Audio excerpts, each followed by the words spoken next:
You are listening to the Cookbook Love podcast with Maggie Green, episode number 408. Welcome to the Cookbook Love podcast, a podcast that celebrates cookbook readers, buyers, collectors, writers, and clubs. And now your host, cookbook author, culinary dietitian, and cookbook writing coach, Maggie Green.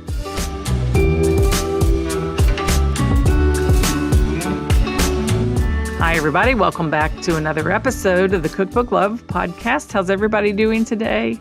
Hope you are all doing well. I am having a quiet Monday here in my cookbook bunker, enjoying catching up on some work after a lovely 3-day weekend in Louisville, Kentucky with my whole family, celebrating the wedding of one of my nieces, my brother's daughter, and we had such a good time together.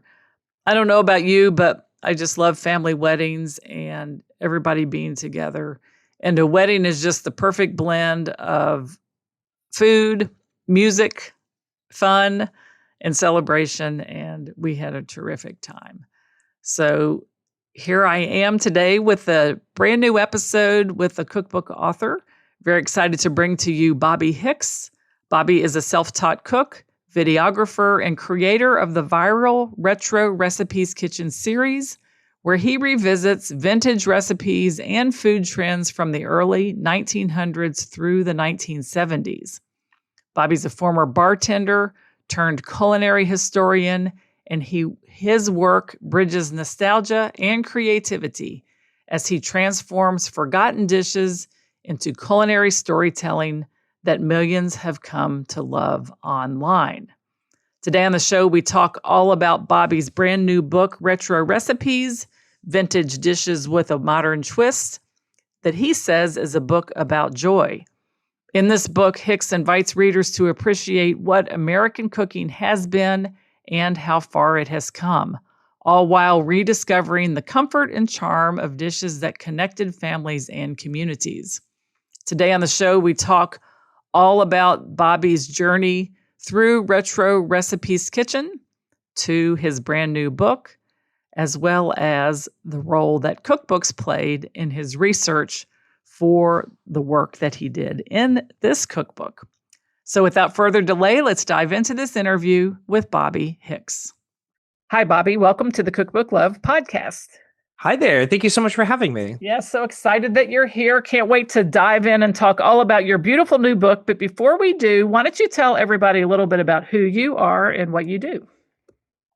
Yeah, so I am Bobby Hicks, and I am basically a social media content creator based out of South Florida who, just has kind of done every single thing you could possibly think of in food and beverage. And around the 2020 period of time, my partner Keiko and I, we were locked in our apartment in Brooklyn, and I was just kind of going through this identity crisis of sorts because I'm a very extroverted person who couldn't be an extrovert. And so I really kind of took this time to kind of like figure out something that would just make me happy, something that would spark joy, and it required a little bit of creative thought.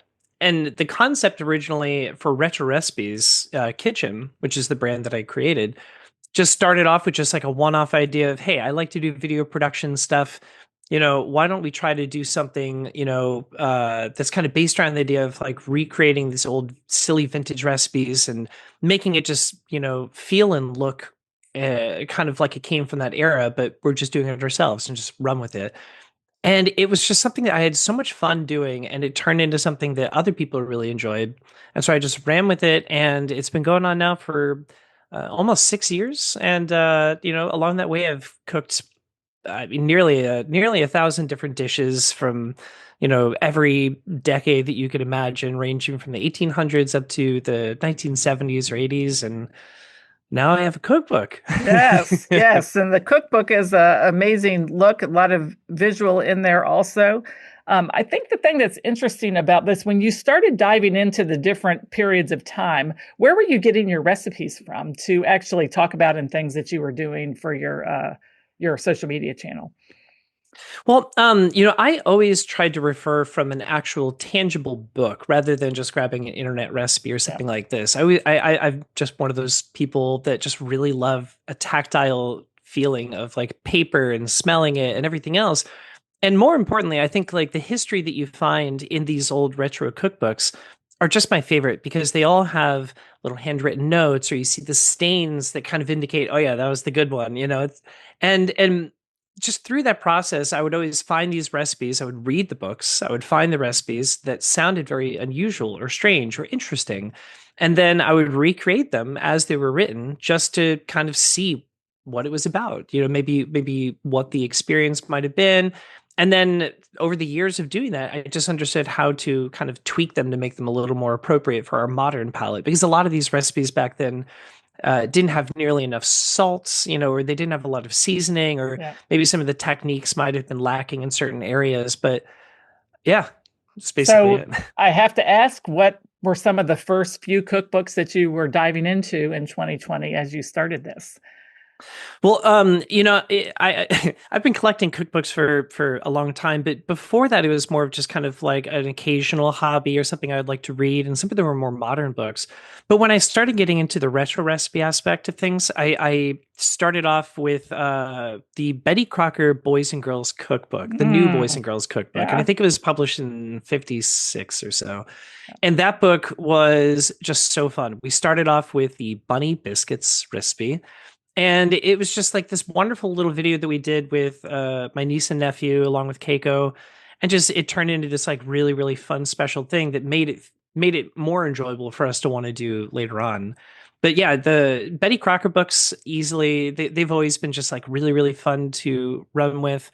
But I've run from everything from the big name books to church books to junior league Yeah. cookbooks. And honestly, the ones that are usually kind of like church books, like in a little spiral bound or handwritten recipes in there, are just always my favorites because they have so much character. Yeah.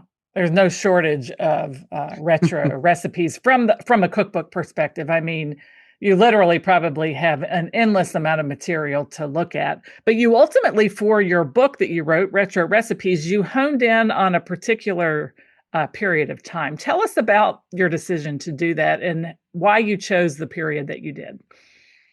Yeah, it was kind of a difficult decision because initially, this is my first book. So when people came to me and they're like, "Hi, do you want to write a book?" I said, "Sure. Let's do 300 recipes." And they said, "Are you crazy? Well, why don't you try 100?" And I'm glad that they said that in a way, but at the same time, it was very, very difficult to actually cull everything down just to 100 recipes for a century, Yeah. spanning. So I tried to focus basically, even though my favorite kind of period of time is that mid-century kind of 50s to 70s era and stuff because the food's strange and the fashion's fun and there was a really unique period of history.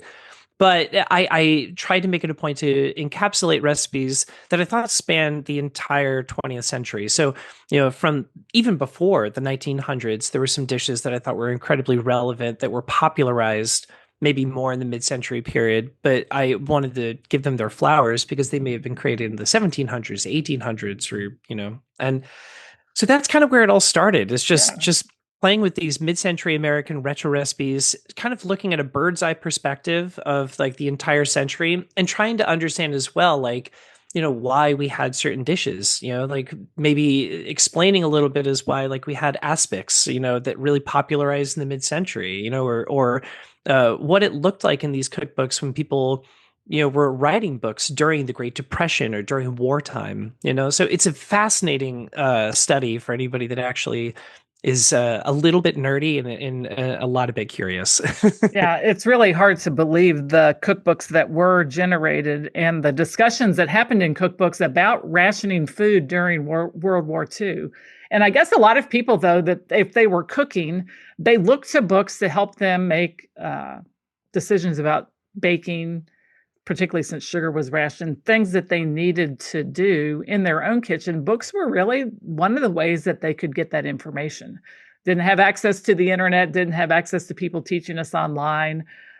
So books were really one of the main ways that information was disseminated. And There are quite a few books, including one of the editions of Joy from the 40s, written before the war, and another one written after the war. Joy of Cooking kind of took the step from both sides of the war, and rationing is certainly something that they talked about. Did you include any recipes in retro recipes related to that time of the century? Absolutely. I mean, there are actually quite a few dishes in the book, especially kind of in the dessert section, because that's where you find like the most creativity and like some of those really interesting, unique recipes that came out from scarcity. But I mean, even there's some bread dishes, there's some savory dishes as well, like that all just kind of encapsulate the idea of like utilizing literally everything you've got, and just at the same time the ingenuity and the creativity that people had back then of being able to kind of anticipate like, hey, we don't have this particular ingredient, how can we, you know I don't know, like replicate this in a similar way, while at the same time, just most importantly, just feeding our community or Yeah, our families or our friends. yeah, And so it was really just one of those fascinating periods of time, because instead of just rolling over, giving up, or throwing our hands in the air or something like that, we had some of the most tenacious people yeah, that were going out of their way and doing this selfless act of just trying to feed others and at the same time document it and share that information, because like you said, we didn't have the same news, we didn't have the same information accessibility. Most information was actually passed verbally if you couldn't even have access to the books, or you didn't have the finances at the yeah, time. I yeah. mean, during the Great Depression, you'd be lucky if you could actually afford the groceries, let alone the books to get it. So Right, right. And I also think people didn't have any choices for food that much outside of their own home. yeah. I often say now, I mean, we could sit here right now and order lunch for both of us without ever moving from this particular microphone. If we gave them access to their code to our door, they could bring food to us right now with DoorDash or something like that. That just was unheard of. I And know. so the ingenuity, I think sometimes too many choices really, um, or a more limited choices makes people more creative. I don't know if I that makes sense. absolutely agree. No, Yeah, no, I absolutely agree, because yeah. I'm also a private chef, by trade, and it's one of those things where I've said this for so long that I actually really hate working in restaurants, even though I love the community and like the teamwork. But working with private clients, especially for me where I live near Palm Beach, and cooking for people on the island, a lot of them have incredibly specific dietary restrictions. And so it's my job to basically make them feel like they're not on a diet while at the same time respecting their wishes. So I had one client that was a type 1 diabetic and also kosher.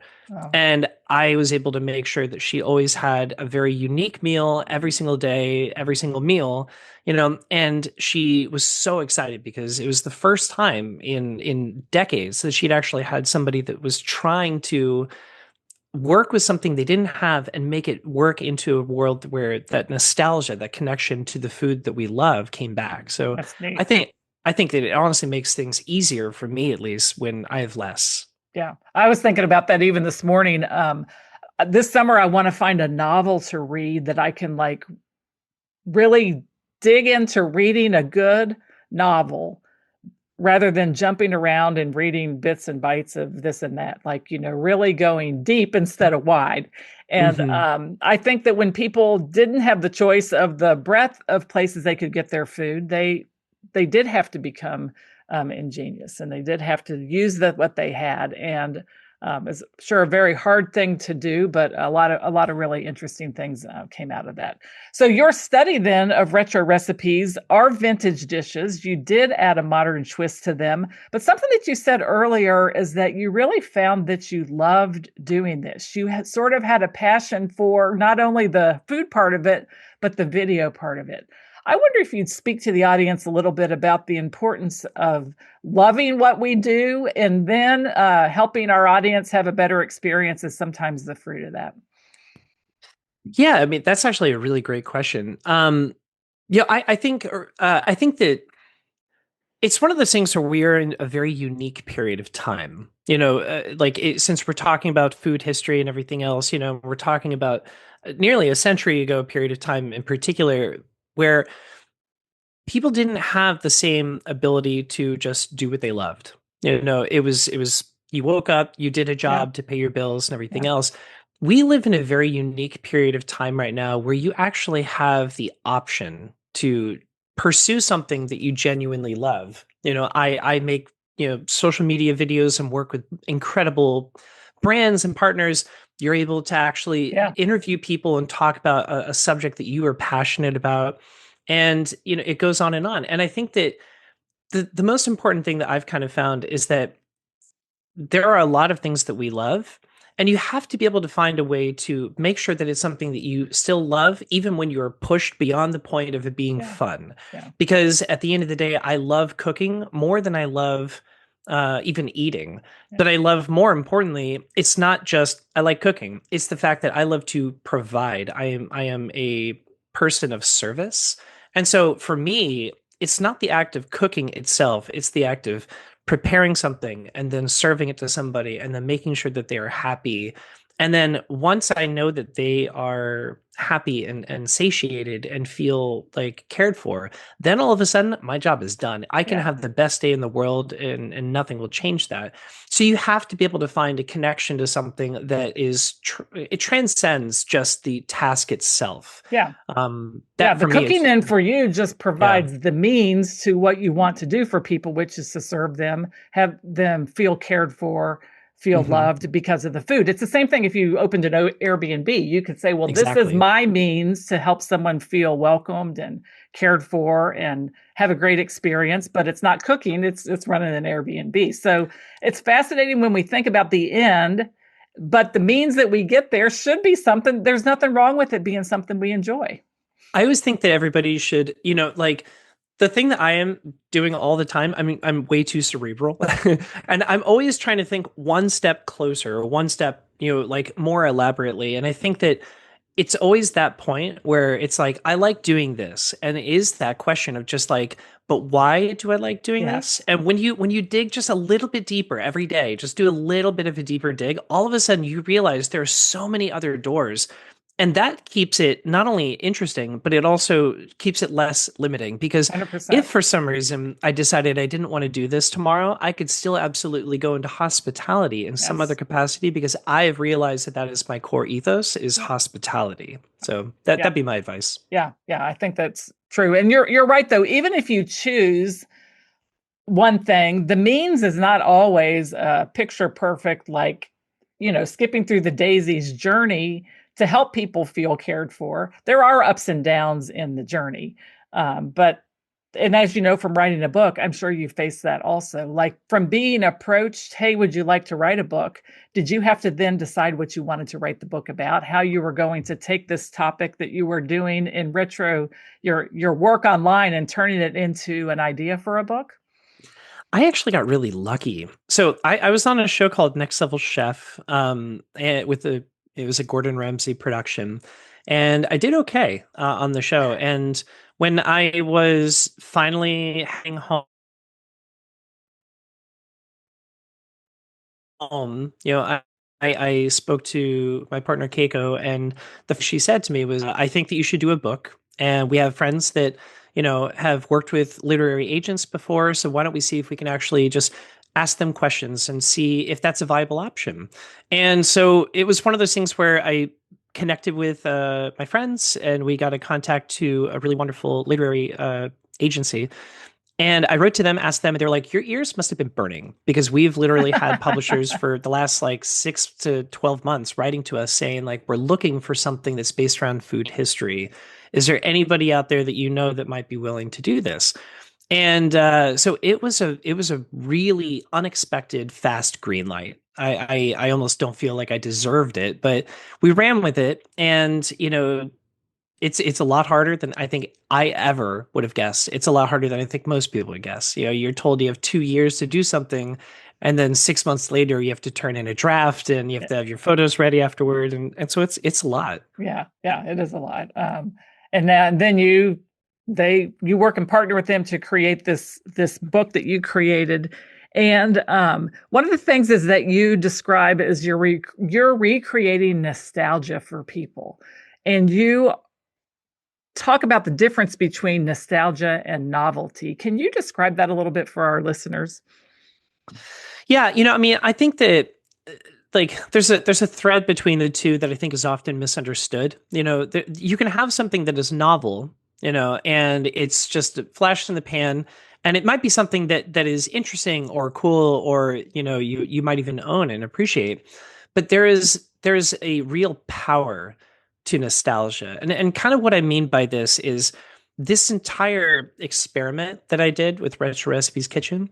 It started off, and again, this all comes from like these overly cerebral moments of just reflection, but it came during COVID when I was locked in an apartment and I couldn't do anything, and I was feeling incredibly helpless and hopeless and down, and just like feelings I've never really felt before because I've always had a community around me.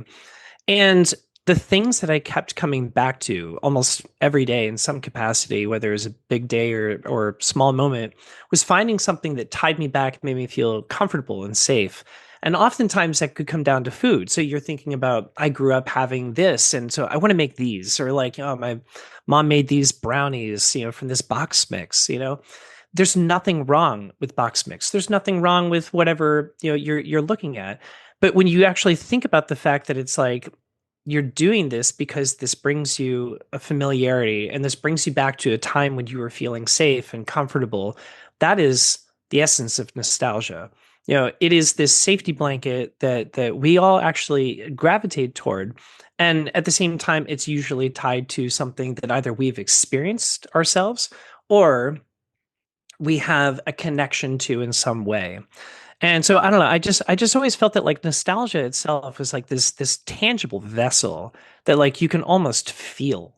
And so when I say that like I'm making a book about nostalgia, it's one of those things that for me personally, I had a direct kind of like connection to a lot of the recipes and the way that they helped me. But at the same time, what I found is it actually like, I'd make a really silly dish from a book that I think nobody's ever going to know about or have had. And then I make it and I put it out there. And I couldn't tell you how many times I would have people write to me in the comments and stuff being like, this is so crazy. I haven't seen this dish in, like years. And my dad made this every single day when, I was a kid. And he actually just passed away, like last year. Or, my mom, or my grandmother, or whatever it might be. And like they just passed away. And it's this thing that when you realize like food is nourishment, but it also is an anchor point, to our past and to our ancestors. And that's, again, just one of the most incredible, powerful things about food in particular, and why I think, honestly, American cuisine is so unique because we have influences from the entire globe, all coming over here and bringing their foods that oftentimes we've taken for granted, and not even giving credit to where it's actually from, but understanding that in some capacity, it's like it is important to us. And so I think that that's like a really important thing behind it. Yeah, I think so too. And I think it's fascinating that the publisher was talking to the agent already, being interested in publishing a book about food history. I feel like this is really kind of having a little bit of a moment right now where we are using food. I think it's a way to look at history that doesn't feel as threatening as some other things that we may think about when we think about our history of our country. Yeah. But I also think it's really important as well to make sure that we're also just not like acknowledging the dish without acknowledging the history itself. I mean, like one of my favorite dishes in the cookbook is the country captain. And this is a dish that was created as the country was being formed. We had English, colonizers that were visiting India for the spice trade and then migrating over toward West Africa and bringing, people through slavery and kind of like over to the Caribbean and picking up more ingredients and kind of like cultural relevances around there, and then coming over to the east coast of the country around Savannah and Charleston, and all of a sudden all of these influences are coming together, and you have grains of rice that were grown from West African, rice fields that they were like storing rice in their hair as they're being shipped over to the United States. And you have the coconuts and like really wonderful tropical flavors that are coming from the Caribbean. You have the spices like Madras curry and stuff. Yeah.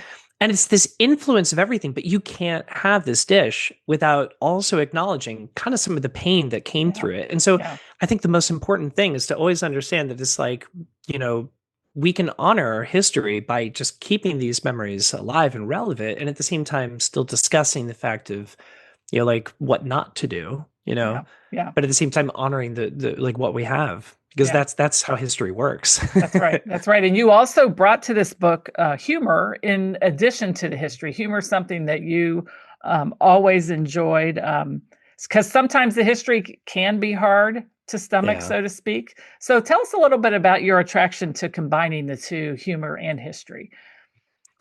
Well, I mean, I think that it's one of these things where I really tried to approach writing every recipe with through the lens of just how I am as a person. I'm a Yeah. very just kind of like cheeky, guy that likes to make people smile, but at the same time understand that it's like I don't want to yuck on someone's yum. Right. If and so it's like for me personally, I think aspics are awful. They're atrocious, and in general, it's a textural nightmare for me. But it's also one of those things where I think that it's incredibly relevant for the mid-century period in particular. Like for me, I always found it really interesting in my studies to actually see how many parallels there were with, let's say, like a pineapple, from like the 1800s, where you could rent a pineapple and put it on your dinner table when you had guests come by, and that would be a status symbol. It would showcase that you actually had enough wealth and opulence that you could actually rent this fruit. It takes 3 years to grow, and you could have it on your dinner table just for people to go ooh and ah. Aspics were very similar, kind of around like the mid-century period, because as we followed out of post-World War II and into this industrial boom, the invention of technologies that didn't exist yet, like the refrigerator, started to become a little more ubiquitous. And at the time, it was like this really wonderful indicator. Hey, they have this, like plug-in icebox that actually is powerful enough to, you know, um, keep this soup, and allow it to stand up on its own, because they can chill it enough. And so it's a status symbol. And so I find things like this like really fascinating and interesting as well. But yeah, I don't Yeah, know. yeah, no, that's great. I think isn't it amazing that they would rent a pineapple? Yeah. And but I mean, it's the history behind these things is like Yeah. most people have no clue. Right, right. Why someone would ever do anything like that? So you used and tried to recipes for this book, 100 recipes from across many decades. You have the 1910s, very practical. The 1930s, as we mentioned, a very resourceful time. The 1950s was maybe a little flashier. Is there an era that you think, maybe in your own mind, deserves sort of a comeback in our kitchens? I mean, I think we're kind of actually seeing it. Like in particular, I do think that, like I said, the mid-century period is just super fun. We also had that because it had layers. We also had like the atomic era in there, Yeah. where people were making really silly dishes like the burning bush, which is in the book. And it's essentially nothing more than like using a giant grapefruit with tiny toothpick skewers that have cream cheese balls that are rolled around and chipped beef on there, but it looks almost like this strange atom, and it's like the kitsch and the detail that went into all of the meals to make them look a certain way, even though they might not have tasted great. The effort that went into it was always put in there just to make sure that your guests felt happy and entertained. And like that was an effort where we put our work into. We wanted to showcase this flash, and I think that that's something that I'm excited to see start to kind of sneak back in. There are a lot of folks that have been reaching out to me for years now saying they want to throw vintage themed parties, and we see more and Oh, more of these yeah. coming up. Yeah. So I think that doing like recreating some mid-century American dishes just for the novelty of it, Yeah. it's super fun, because even though Jello dishes aren't my favorite, they're so fun to make. Yeah. I think I'd have to go with the 1910s practicality. Like when I was, my children are all older now, don't, they're on their own. But when I was feeding them every day, the thought of cooking food, like to make a casserole, I would cook it once, I'd put it together, and I'd have to cook it again to make a casserole. That never seemed very practical to me. No. It's like, if I'm going to cook ground beef, why don't I just cook the ground beef? And if we're going to have tater tots, let's just have tater tots. And if we're going to put peas in it, let's just have peas. And then you get dinner on the table a lot faster. So I think, based on reading what you said here, I'd have to probably say, I think we need, when we went through the whole casserole thing, or like you said, the things with the toothpicks, that might have been for entertaining, but I think practicality needs to, we can practically cook. It's not that hard to be a practical cook. It's funny because I didn't even think about it like that, because that's honestly just how I already naturally cook. It's exactly. like we always try to keep things very simple. Yes. So it's like, that's already what I'm kind of doing. Yes. And so, yeah. People are like, well, now how are you cooking that your kids are? So it's kind of the same. I just don't cook as many portions. If we're having salmon, I just cook 2 instead of 6. Yeah. So it's the same thing. But I think some of the periods just seem so fussy to me. But, I have a question about that. Was a lot of that driven by brands, like food brands started to come onto the scene, and, people were they were starting to buy, like, let's just say Vienna sausage. They were starting to buy Spam. They were starting to buy brand named packaged foods. And those companies provided recipes, right? My aunts used Dream Whip, which was a little envelope of made like a whip topping. You added milk, I think, or water, but it wasn't. So you weren't buying Cool Whip and you weren't buying whipped cream. It was called Dream Whip. But so the recipes from those products started to be incorporated in what people did. And I think a lot of recipes, and in particular, probably gelatin, once it became instant and something people could do in their own kitchen, I'm sure the recipes just went through the roof. And then when Jell-O came out with different flavors, different colors, different combinations, we start to see this appearing in people's kitchens and in cookbooks during that period of time. It's also really interesting because, if you also kind of think of another variable in there, we required this element of convenience, like with these prepackaged ingredients that were being pushed, obviously, at the time, because there was never a stronger market for it. Because, one of the things that happened because of World War II was the majority of the men were shipped off to other countries. And what happened? Women got into the workforce. We had Rosie the Riveters. And so because of this, women were incredibly important with the advent of this kind of technological advancement, because on top of the fact that they were working in these factories to kind of provide everything for the country and for our soldiers, then they also still had to come back home later on and still make a dish. And so what's fascinating about it is that, like, we had this boom of convenience culture, whether it was kind of the advent of TV dinners later on and stuff, and frozen dinners, but also things like, canned meats, which had been around for a minute, but it's like they were becoming a lot more ubiquitous in recipes around that time. These things were based because of that necessity. Post-war, it's still carried on. Women were in the workforce and they realized, hey, we have autonomy. We like this. Yeah. And so it's so cool when you kind of see, it's almost like algebra. It's like when you have the variables and all of a sudden it just paints this picture and you're like, oh my God, that's so cool. It's that missing puzzle piece that was on the floor. Yeah. Did you see the transition or shifts from being more agrarian or having your own garden to times when you didn't have to do that, or recipes that kind of reflected fresh produce versus buying things canned or frozen? Absolutely. Yeah. And it all kind of happened around that same period of time, like mid to post World War II, because still at the time, it was still incredibly common during World War II and before, especially before, it was incredibly common and encouraged to have a garden. I mean, most of the books that I have that are pre 1945 or so, they also have some of the sections in there that will give you gardening tips. Most of them had really fun recipes in there, like chapters in like their 30s and before for like invalid cookery that would actually also like teach you how to use garden ingredients and localize things in your area just to be able to like treat people that might have been convalescent or ill in your household. But it's fascinating. Yeah. And people, how to care for them, what you might feed them. Because before antibiotics, which happened around that same time too, I mean, if you got a bacterial infection, you really just had to treat the symptoms. You couldn't really take care of the bacterial infection with the antibiotics, which really totally changed healthcare, I think, at that time also.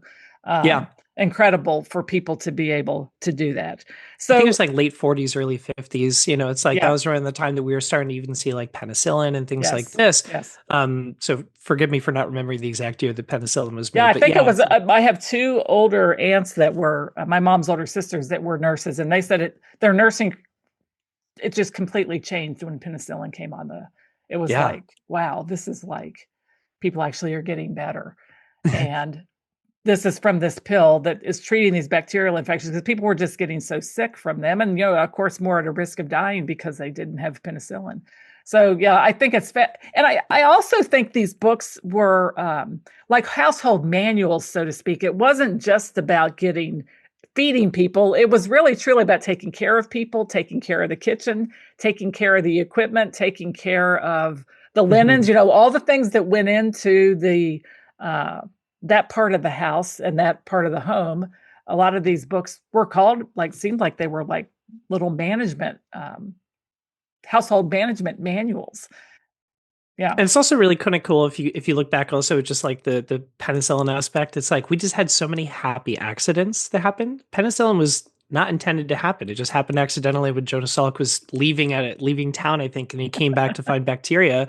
And it's similar with Ruth Wakefield when she made the The Toll House chocolate. cookies. Yeah, in 39. Yeah. She just ran out of cocoa powder and just thought, oh, let's throw these in here and see what happens. Amazing. I mean, what would the world be without chocolate chip cookies? So you actually organize the book by starters and then by breads and sandwiches, meats, poultry, seafood, beverages. Then you have a whole chapter on sweets and desserts. And then you have essentials and everyday skills. Um, so that looks at the recipes from the way they're organized in the book. And then in each chapter, I'm assuming you mix the decades together. Is that correct? So the original concept for the book was going to be it'd be chronologically driven.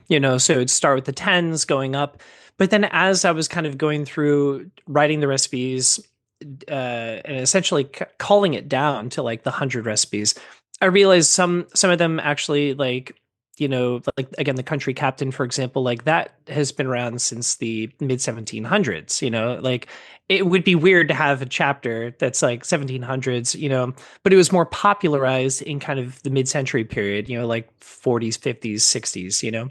Yeah. um and so like I made the conscious decision to also try to do it categorically, by chapter instead of chronologically, because I was also thinking to myself like, hey, if you just wanted to grab the book and just really quickly thumb through and try to find chocolate chip cookies, what if you didn't know that they were from the 30s? Like most Yes. people don't, Yeah. then you're going to sit there and thumb through this book unnecessarily. And so even though there was kind of like the fun idea of kind of making it almost a chronological history book, I just thought it was more pragmatic in every way, just to kind of keep it very traditionally written.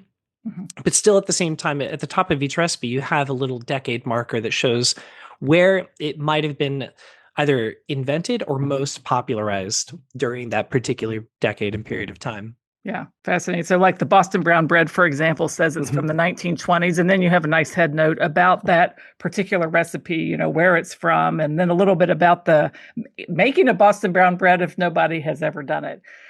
So, I see some classics in here: oysters, Rockefeller, chicken a Mhm. la king, the milk toast, like things that I'm certainly familiar with.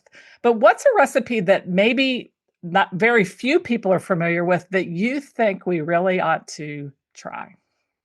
Oh, there are a bunch. In particular, there are two that I could think of right off the top of my head. So one of them would be the Hoboken Special. This Okay. is actually under the beverages section, and around kind of Prohibition time, we were no longer making alcoholic beverages. Yeah. And so there was a huge push at the time for vendors to kind of create equally delicious and interesting things that they could do to make, pay their bills. And so the egg cream was born in New York City. And through that, I mean, that became like a wildfire thing. Now, it's not the egg cream that I'm talking about, it's the Hoboken Special. But because of the egg cream and the popularity that that actually had regionally, every neighborhood and every city surrounding the tri-state area was doing their best effort to try to make their own original take on a beverage like that. And the Hoboken Special is kind of one of my favorites because it's this super unique blend of like chocolate ice cream with like a pineapple syrup that I like to make. The original recipe was probably something as simple as just like pineapple juice, which would have been really, really impressive also because it Yeah. still wasn't quite as ubiquitous, even though Dole was really pushing hard for, them to introduce these. But um, and then just topping it with a little bit of soda water. And it's just a really, really fun recipe that I like the adaptation that I made for it, where it's a little more appropriate for the modern palate, a little richer, but at the same time, like just still it keeps the integrity of what it all was. And then another dessert that I really love that has almost no real history is called the Delmonico pie. Hmm. And this one is just an exercise in simplicity in the finest. I mean, it is the most minimal ingredients. It's a graham cracker crust, like a key lime pie kind of style. And then you just take strawberries and bananas, you slice them up, you macerate them in some sugar so that they weep out their juices and then kind of pool. And so it makes this like sweetened blend of yum. And then you put that just on the graham cracker, pipe on top a little bit of a salted chantilly, which is a fancy word for basically whipped cream with vanilla in it. So vanilla whipped cream with a touch of salt in there. And what the salt does is that it balances out the sweetness. It gives you this sweet, savory element along with a little bit of the acid that you're kind of getting from the strawberries and things like this.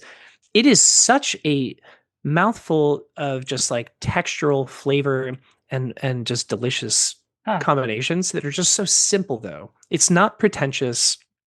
You could do this in no time at all, and it's something that like I couldn't find any real other history about, but I have one book and I made it and I was like, I this has to be Yeah. seen. That's neat.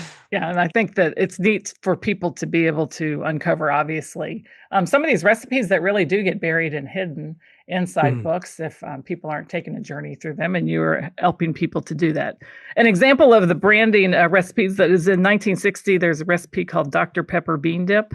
It's a bean dip with cannellini beans, chopped green chilies, and then it has half a cup of Dr. Pepper in it. And it's really good. Yeah, I'm sure it is. Yeah, nice to see. And then that would be something that the book was called Cooking with Dr. Pepper, published in the mid 1960s. Yeah.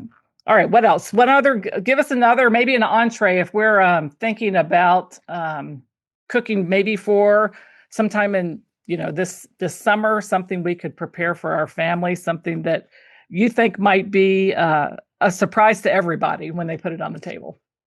Okay, why don't we do these two? I think this one's kind of fun.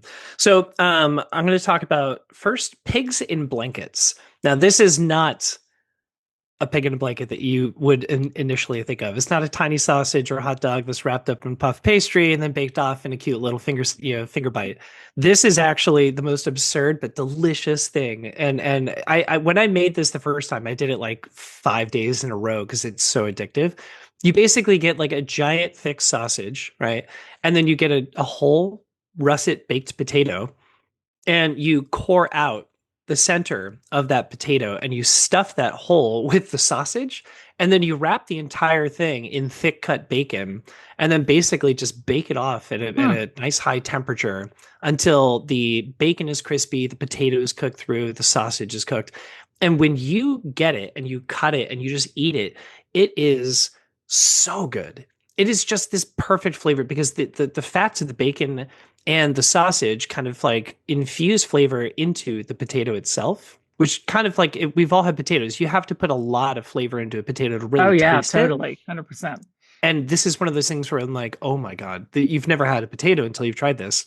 And it's So interesting. It says that that's from a book, the 1953 edition of 250 Ways of Serving Potatoes. Yeah, that was actually from the GE, I think, the cookbook company and stuff. But it was super good recipe. Wow, that's a good one. And then the other one that I would probably put out there that's just really cool and fun. It's very simple, but it was old people fancy, was the chicken a la Maryland.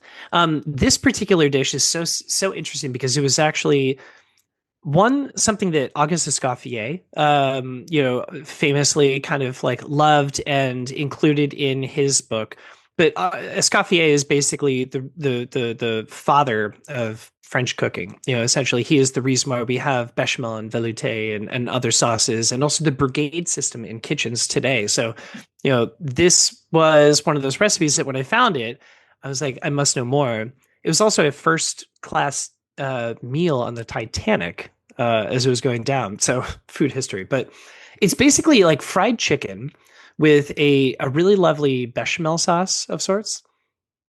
And then you're serving that with some fried bananas and bacon. Now, Hmm. the combination of these things might sound very strange to people because I think, especially in the United States, we struggle to actually look at bananas as a savory ingredient when, in reality, it's actually like almost anywhere else in the world, they use it almost exclusively as like a sweet to savory kind of like partner.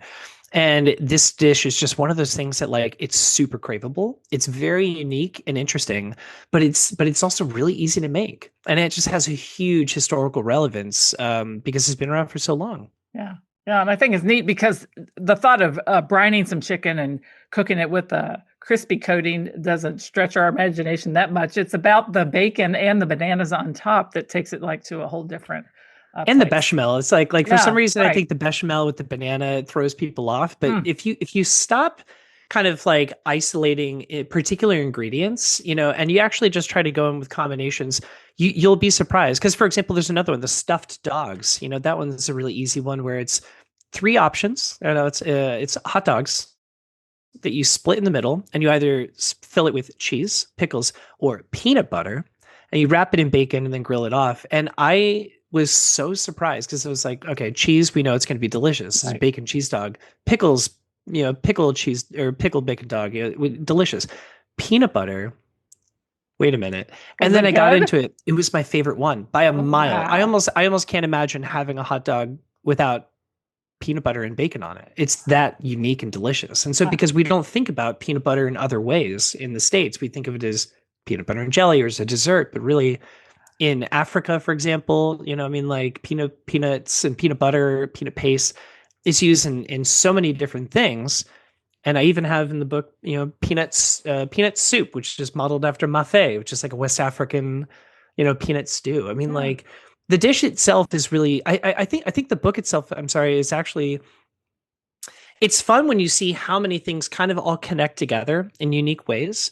And you understand the relevance of just like when everything kind of comes together, and also just like where these historical relevances come from. And so I don't know, I have fun still thinking about it and piecing it together. Yeah. Do you think that we here in 2026 are creating recipes now that will seem vintage to somebody, 50 years from now? I've actually been making a joke for a little while now that I think in another 20 to 30 years, we're going to have somebody else come out and write a retro recipes book about the TikTok era Yeah. because people are making so many absurd looking things on paper.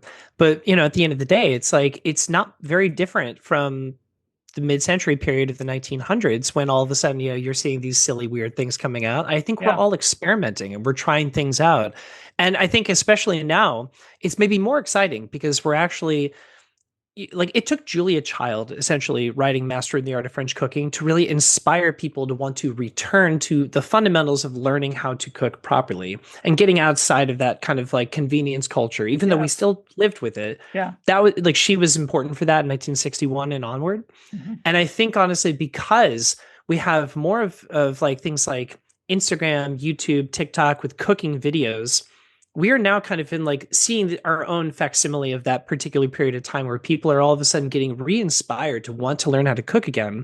And now they're being a lot more creative, but at the same time with the technique that we just were lacking for so long. So I think it's going to be kind of cool because even though there are a lot of duds that I've seen on internet and social media, I think that there are going to be some things that really stick and actually last because of content creation. So it's interesting. Yeah. So what about as we're wrapping up here, the concept of someone then like you curating recipes and putting them in a print book that people can bring into their kitchen and use, or they can read. What's your opinion about the future of this particular genre of book?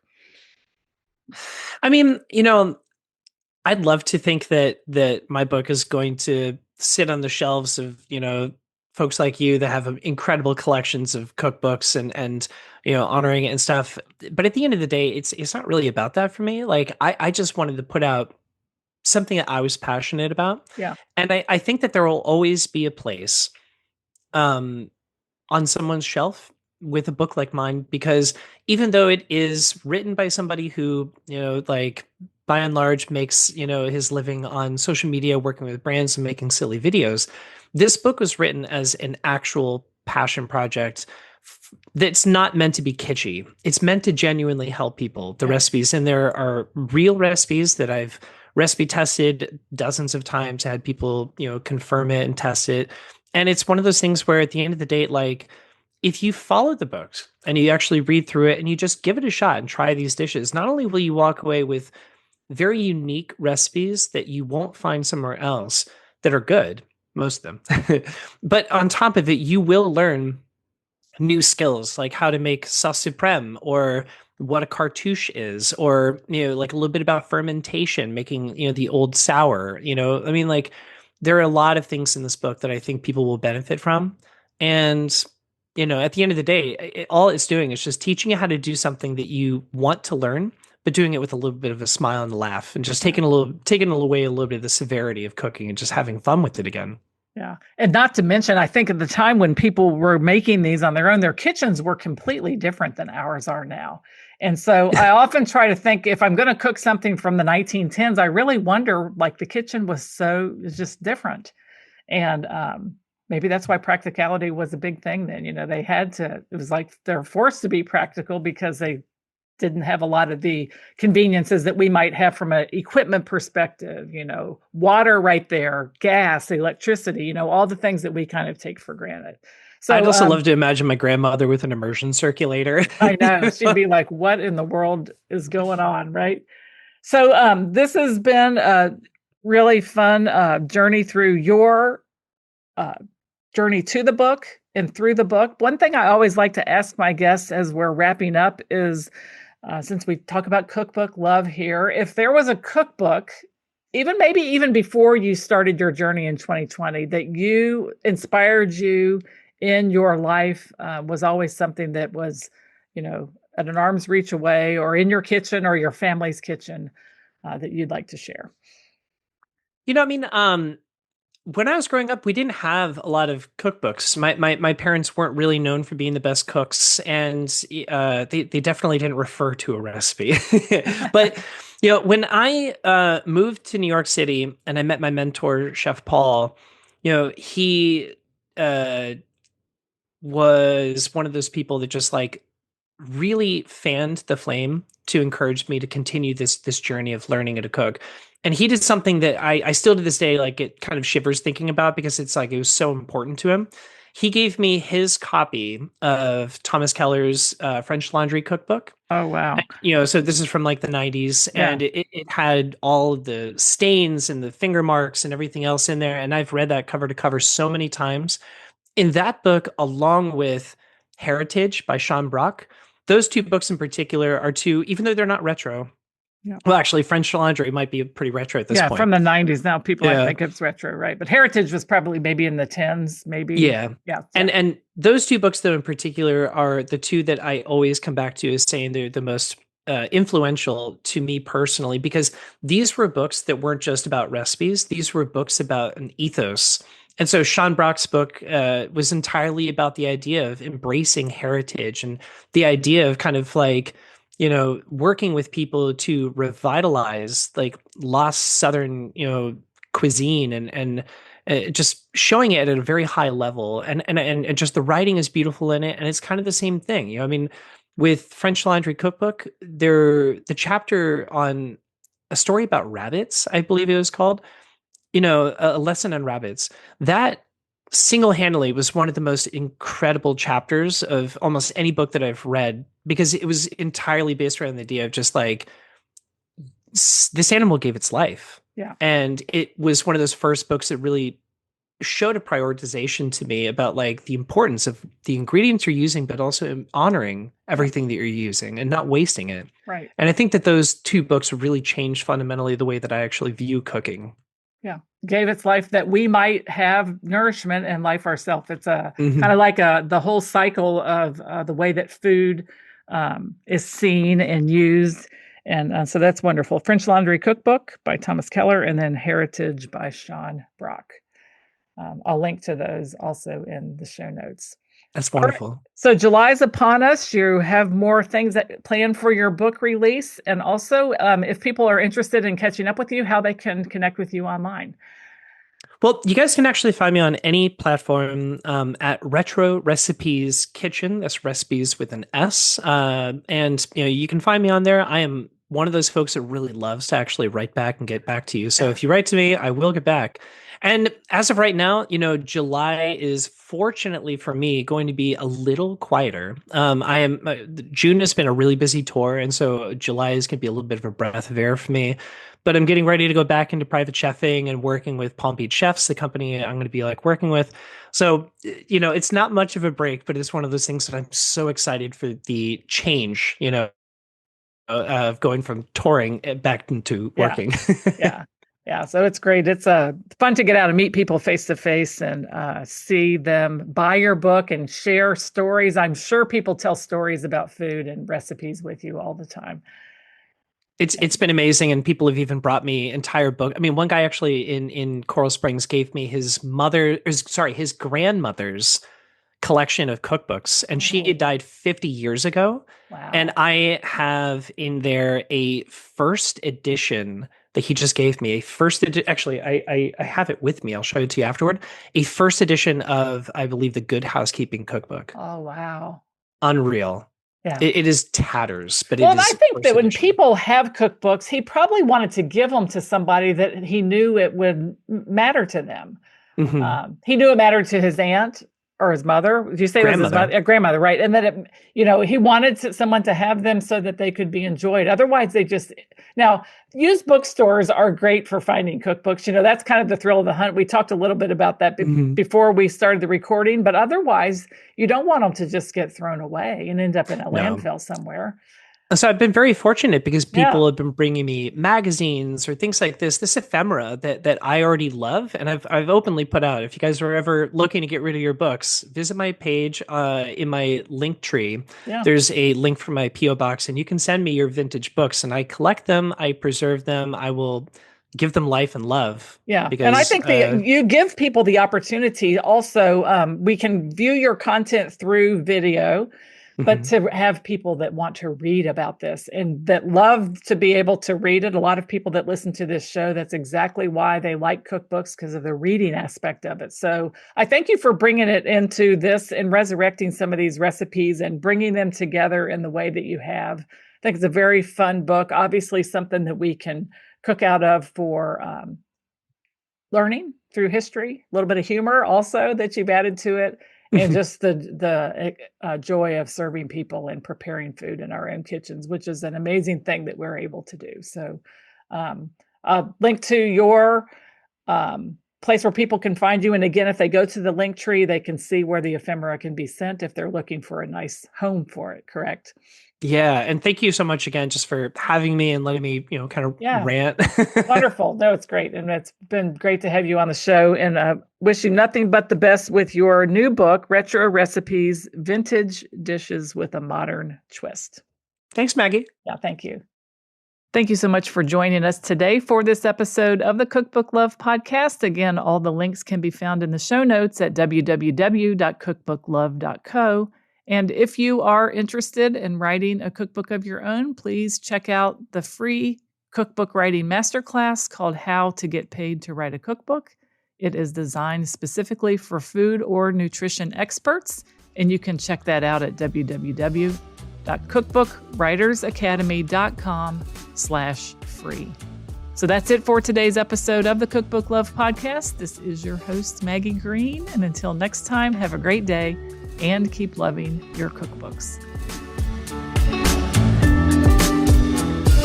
Thanks for listening to the Cookbook Love Podcast. You can find out more information at www.cookbooklove.co.